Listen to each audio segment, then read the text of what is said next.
an attraction.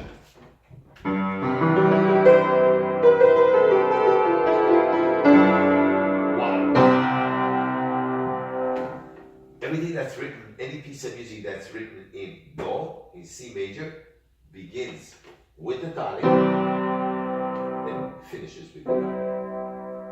Or begins with notes that are part of the tonic. So that's another little rule that we learn. So we're combining practical ear training exercises with a lot of theoretical information. Yes? Is that what it means to resolve? Yes. Back to the tonic in Yes. scale? That's very good. I like your observation, Lois. It's clear that you're knowledgeable, you're a music lover, you've been reading. Yes. Resolution in music has to do with tension. I think I mentioned that in the other workshop, that music is tension, vibrations, dissonance and consonance, right? So everything in music has to do with tension and release. Yin yang. So resolution means the release of the tension. This in music is called tension. I'm increasing the tension with these couple of notes. And it's begging to come at peace, which is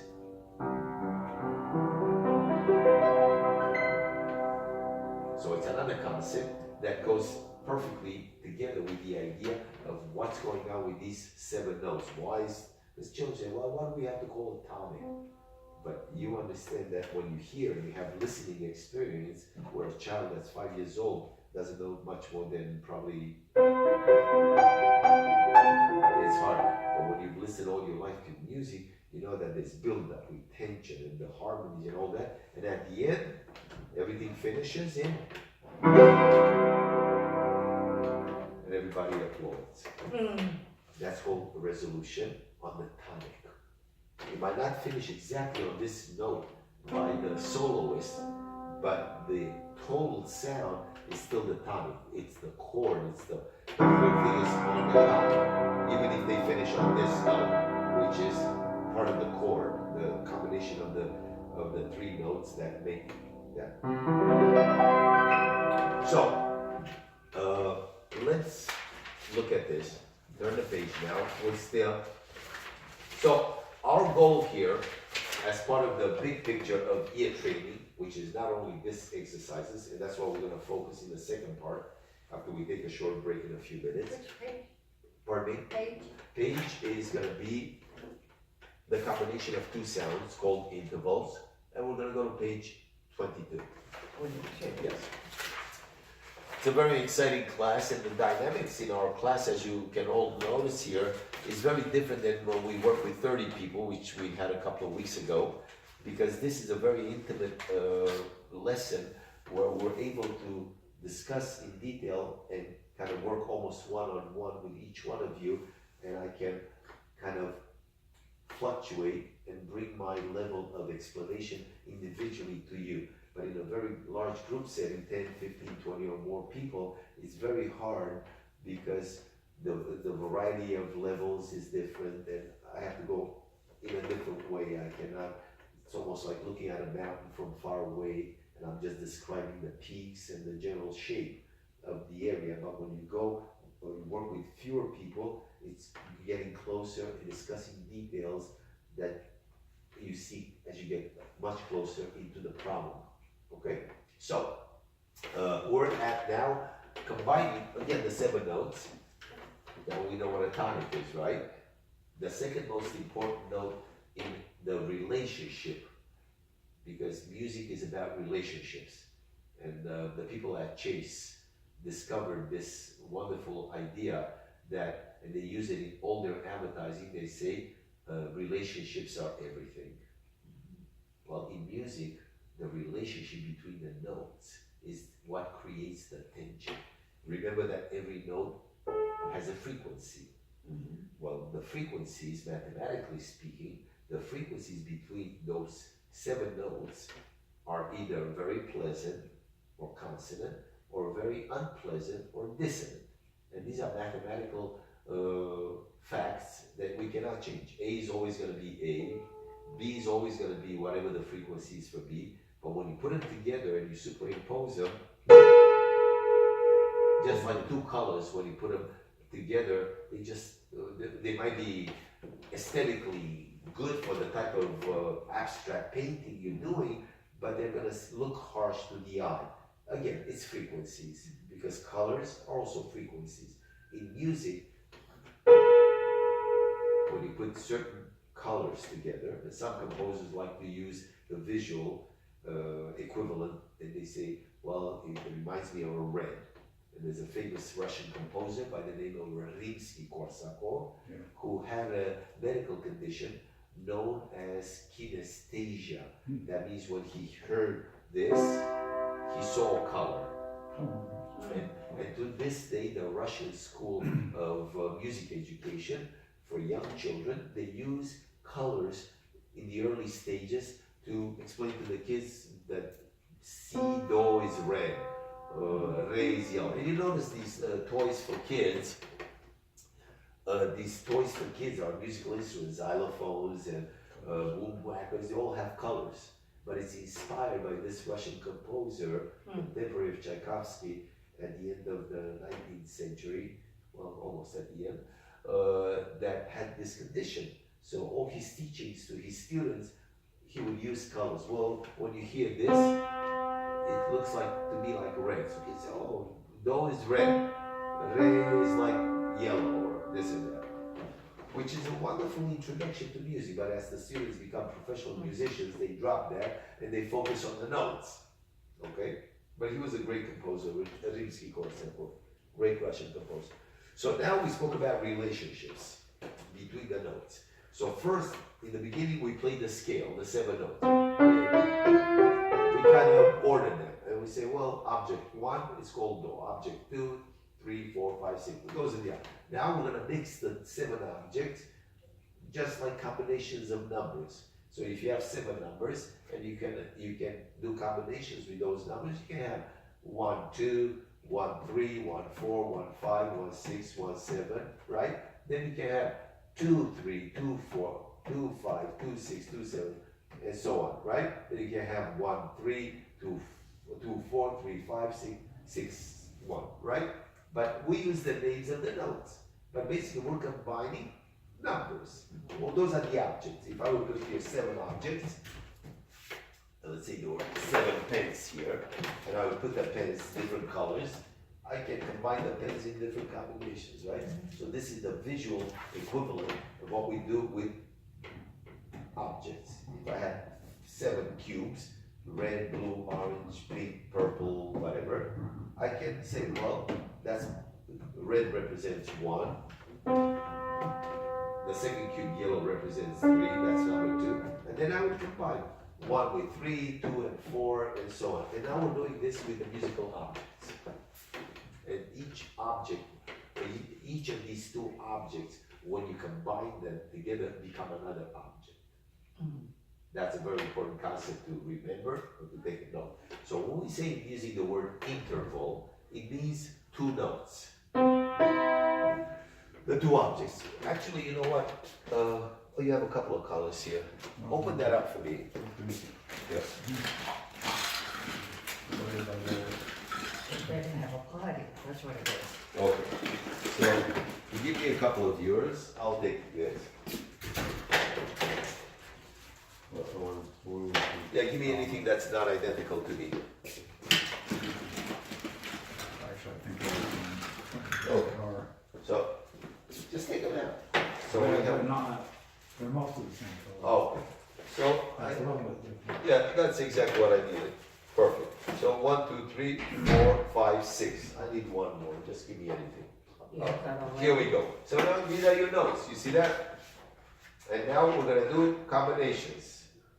But what happens, Do, Re, Mi, Fa, Sol, La, Si, and then you have Do again.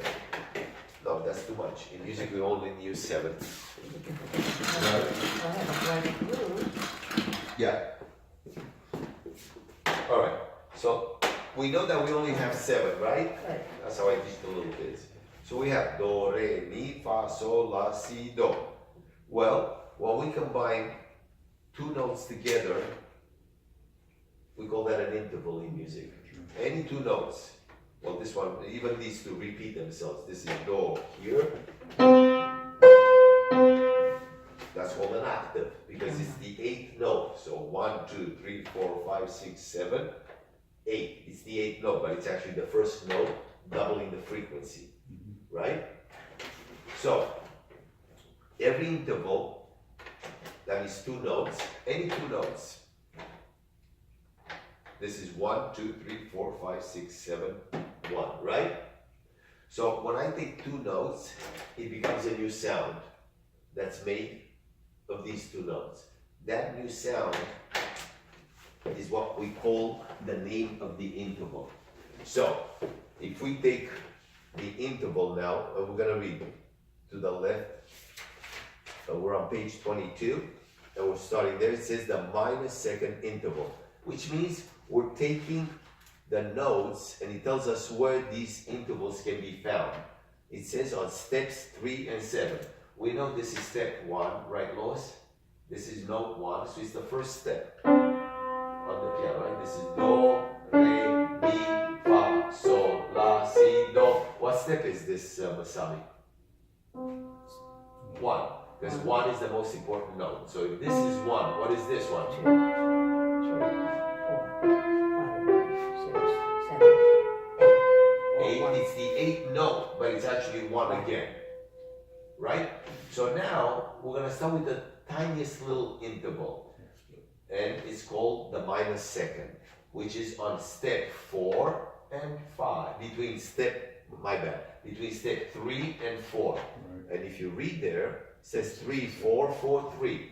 So we can sing with numbers 3, 4, 4, 3, or mi, fa, fa, mi, or e, f, e, e. Now, we played it one after the other because the voice cannot sing two notes together. So we call that melodic because the voice sings everything like a melody. One note after the other is melody, right? So we call that a melodic form when you sing notes one after the other, right? But we can also play them together. So let's say Steve and I, Steve is gonna sing me, and David is gonna sing the other note.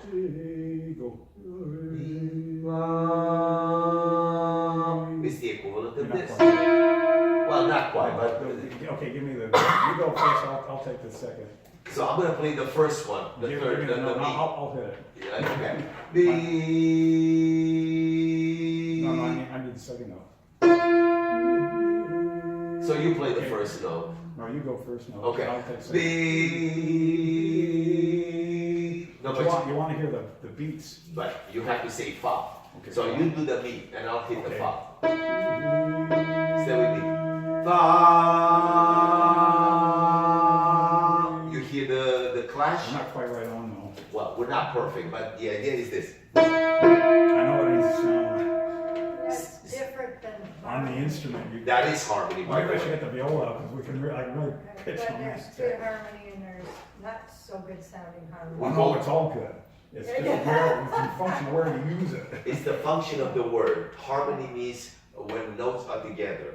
Just like when you say New York, it has three functions. It means New York State, it means New York City, the 5 boroughs, and it means the island of Manhattan, Big Apple, also called New York. So one word can have several meanings. That's semantics. So language and music is polysemantic. It carries different labels for different functions. Just like in syntax, in grammar, a word can be either an adjective, a verb, or a noun. Depends how you use it. Same thing in music. That's the equivalent in music. So when you say harmony, well, we refer to the general idea of harmonious. Right. But for technical purposes, harmony means not just getting along, being together. So when you put two notes together, nice notes, or notes that are not nice,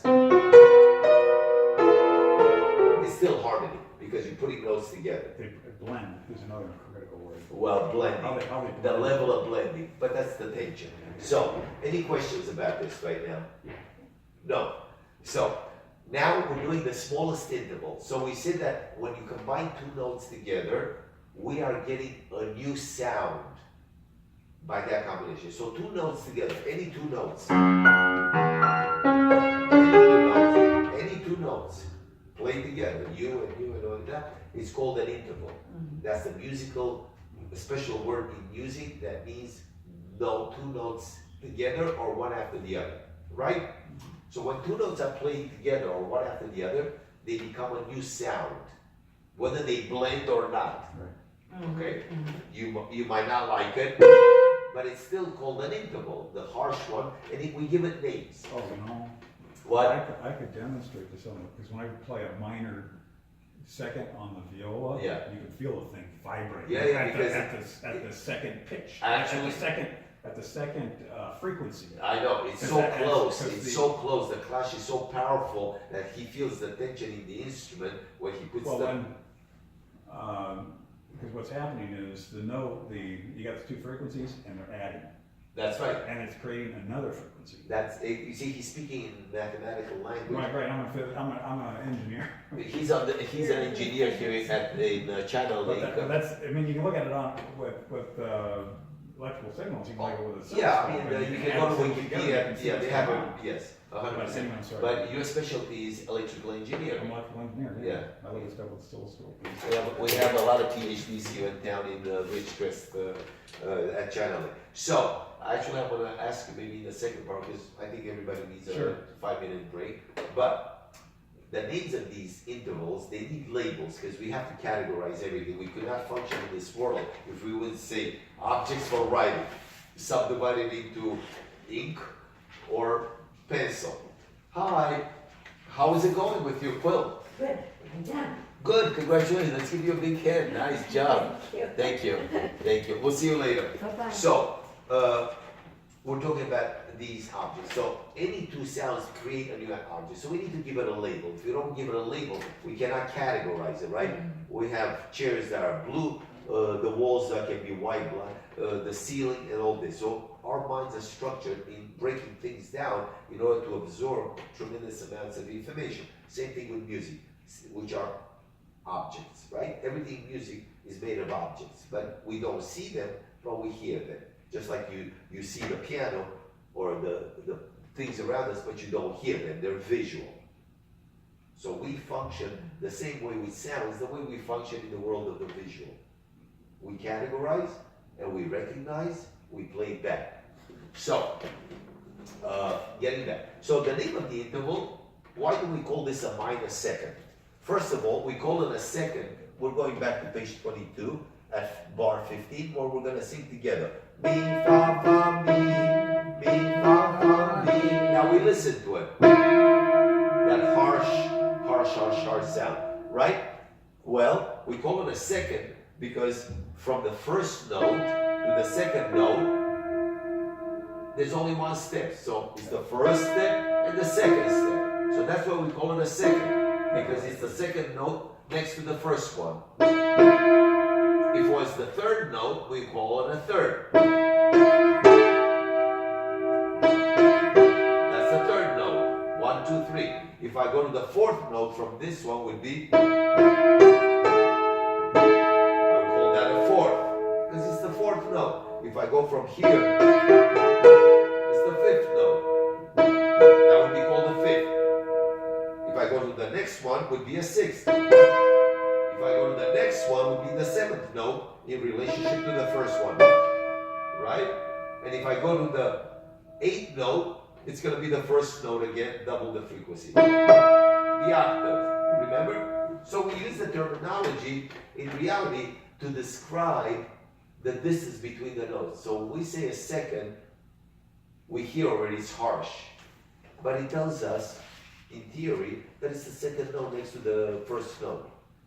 If we say a third, oh, we know it's the first note and then it's the third note next to the first note. That's how simple it is.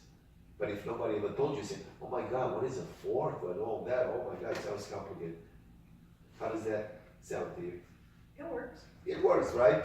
It's extremely simple because now you're starting to put all these little shapes into the right cookie cutter shapes.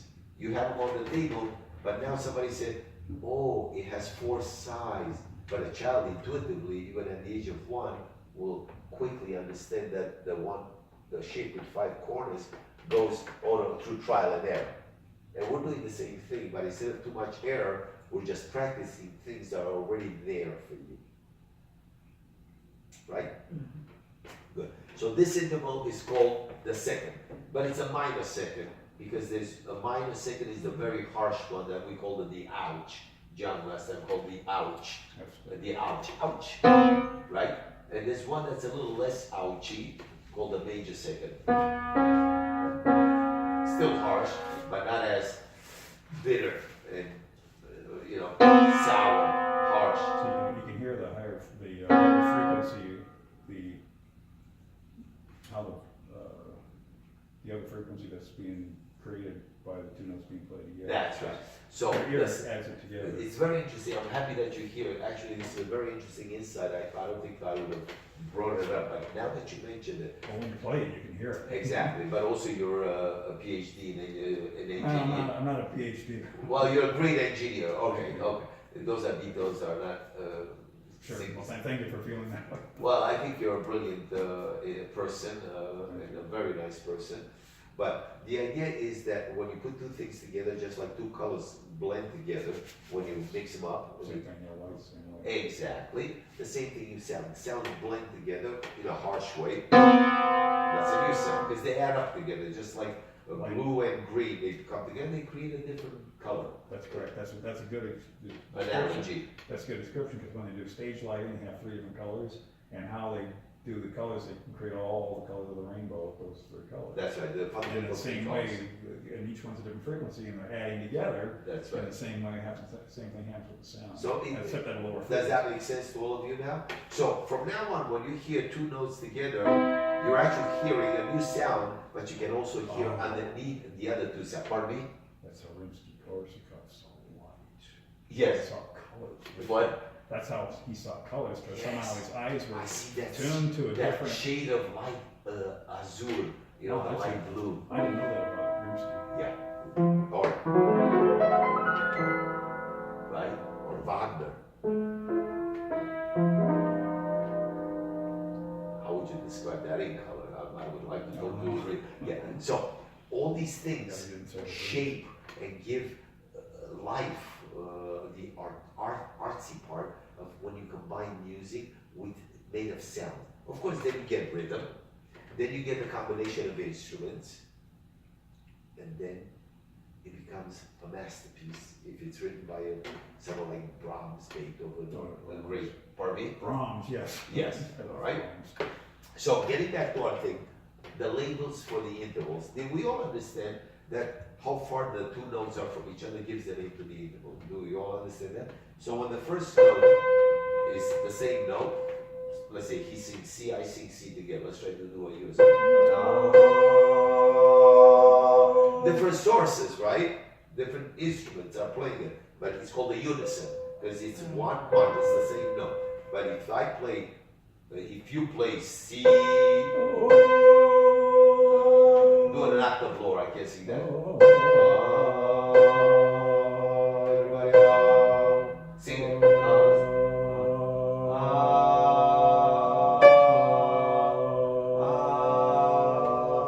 Do it again. This is the major second. I'm gonna do the ouch, the minor second. Ready? Go.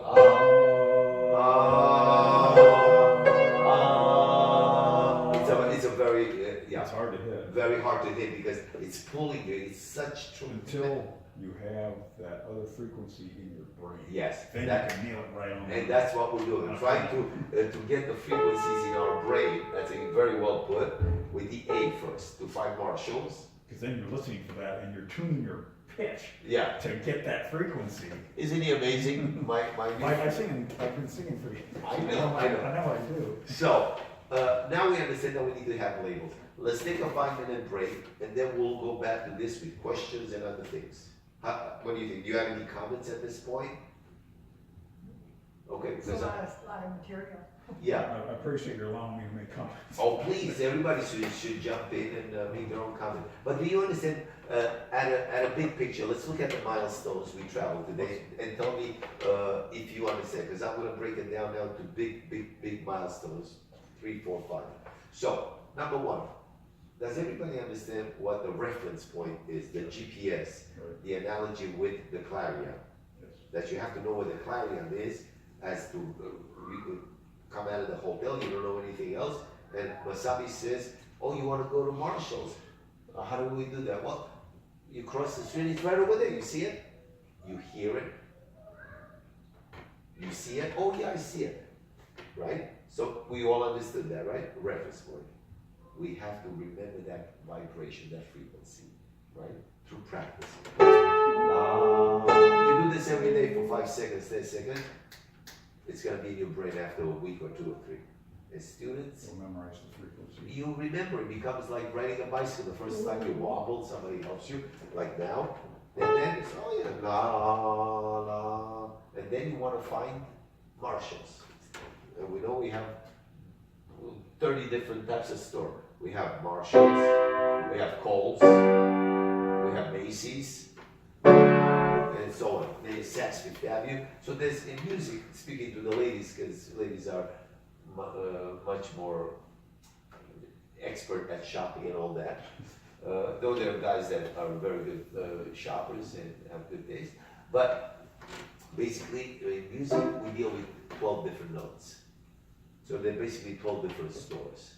And by knowing how to travel from your reference point, the clarion, to all the 12 different stores, is what we're trying to learn here. And music is made using these 12 different notes, scales, and all that stuff. So, let's take a quick break, drink a little water, and we'll come back in a few minutes. Did we all get this far? The third, as far as pitches, to try and harmonize with the third. Oh, the third is wonderful. Yeah, Yes. because that's the easiest one to put together. Yes. We'll talk about this. So let's take a quick break. Thank you for watching. We're going to take a quick intermission. What do you do? What did you do? You